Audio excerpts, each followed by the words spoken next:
उत्तर प्रदेशातील चित्रकूट येथील रुग्णालयात एक धक्कादायक प्रकार पाहायला मिळाला। चित्रकूट येथील जानकी कुंड रुग्णालयात ही घटना घडली। महोबा जिल्ह्यातील रहिवासी असलेली एक महिला ऑपरेशनच्या दरम्यान पोटातून जे निघालेलं आहे ते पाहून डॉक्टरांना धक्का बसला। चॅनलवरती नवीन असाल तर MM मराठी न्यूजला जरूर सबस्क्राइब करा। महोबा जिल्ह्यातील रहिवासी असलेली ही महिला 25 वर्षाची आहे। तसेच तिला 3 मुलंही आहेत। महिला दुसऱ्यांदा गर्भवती झाली तेव्हा तिने केस खायला सुरुवात केली।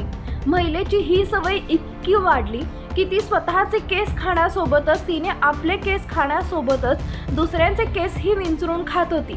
यामध्ये महिलेच्या पोटात केसांचा गुच्छा जमा झाला होता। महिलेची दुसरी डिलिव्हरी झाली होती, त्यानंतर ती तिसऱ्यांदा आई बनली।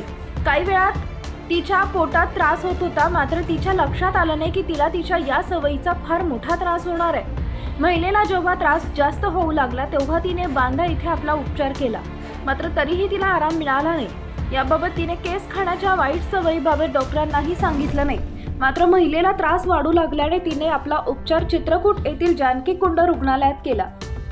या ठिकाणी डॉक्टरांनी तिचे CT स्कॅन केले असता ती हैराण झाले।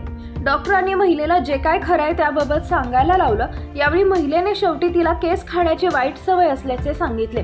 यानंतर जानकी कुंड रुग्णालयाच्या डॉक्टर निर्मला गेहाणी यांनी सांगितलं की त्यांचे ऑपरेशन करून तिच्या पोटातून 2 किलोपेक्षा जास्त प्रमाणातील केसांचा गुच्छ बाहेर काढून तिचा जीव वाचवला।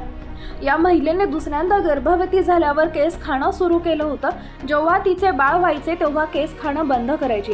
दररोज तिला वेदना जाणवू लागल्या तेव्हा तिने उपचार केले आणि अल्ट्रासाऊंडसाठी देखील ती तयार झाली नाही। CT स्कॅनमधून हा प्रकार उघडकीस आला आणि आता महिला पूर्णपणे तंदुरुस्त आहे असंही तिने सांगितलंय।